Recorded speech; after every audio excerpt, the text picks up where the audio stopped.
Washington, this is VOA News.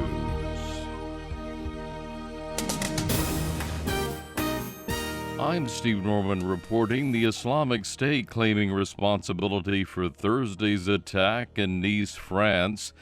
Remains unclear whether there was any direct connection between the French Tunisian attacker and the terrorist group. 84 people died when the attacker mowed them down with his truck during Bastille Day celebrations.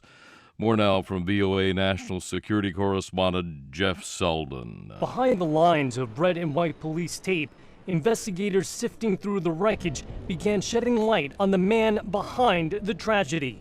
Mohamed Bouhlel, a 31-year-old Tunisian-born Frenchman known to police for armed violence. Intelligence officials and experts say the picture emerging of Bouhlel is worrisome and in line with some of those involved in the Paris and Brussels attacks. Increasingly, officials say, Islamic State seems to be seeking out petty criminals and the mentally ill to turn them into weapons. Former U.S. State Department agent Stratford's Scott Stewart via Skype. The idea is to kind of motivate these folks to conduct very simple attacks using things they're capable of using close to where they live. Intelligence officials warn the prospect for more similar attacks will remain high, at least for the near future. Jeff Seldin, VOA News, Washington. Thousands of Turkish citizens took to the streets of Ankara, Istanbul, and other cities Saturday night, showing their support for President Recep Tayyip Erdogan and after the failed coup attempt by some of the country's military.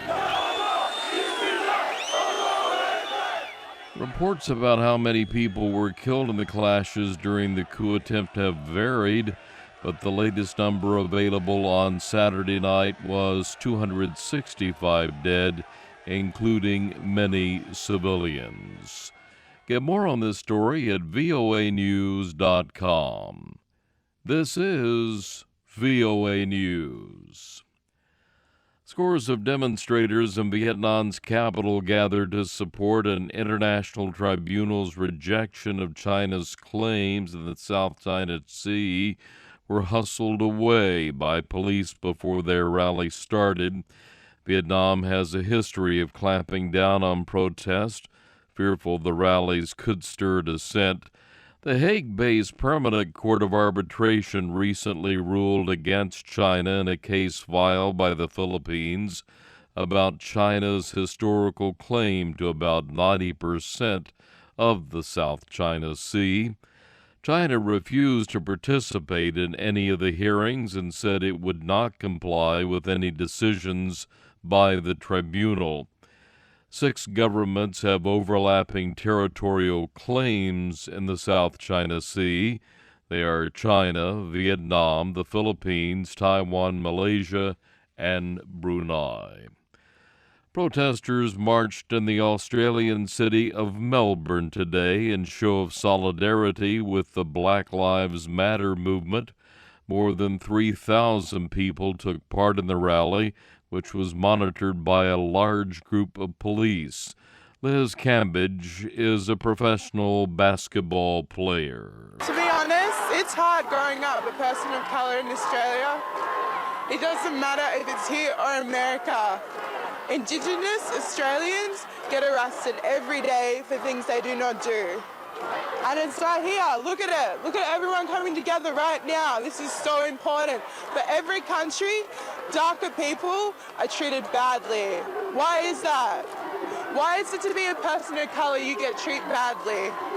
And today we're here together and we're trying to end this. We're trying to end racism everywhere. Australia, America, whatever country it is, it needs to stop. The Black Lives Matter movement originated in the United States and has campaigned against violence toward people of color after the highly publicized deaths of African American men in encounters with police. The world's athletes and anti-doping leaders have drafted a letter calling for the removal of all Russian athletes from the upcoming Olympic Games in Brazil. The letter will be sent to Olympic officials after the results of an investigation are released about Russia's alleged state-sponsored doping program conducted by Russian officials at the 2014 Sochi Olympics. Doping violations have already resulted in the exclusion of almost the entire Russian track and field team from those games in Rio de Janeiro. 2 athletes were exempted because they went through anti-doping systems in other countries. And a U.S. appeals court has ruled that a lower court was wrong to allow the U.S. Navy to use sonar that could harm whales and other marine life in the world's oceans. Get more news at voanews.com. That's the latest world news from VOA.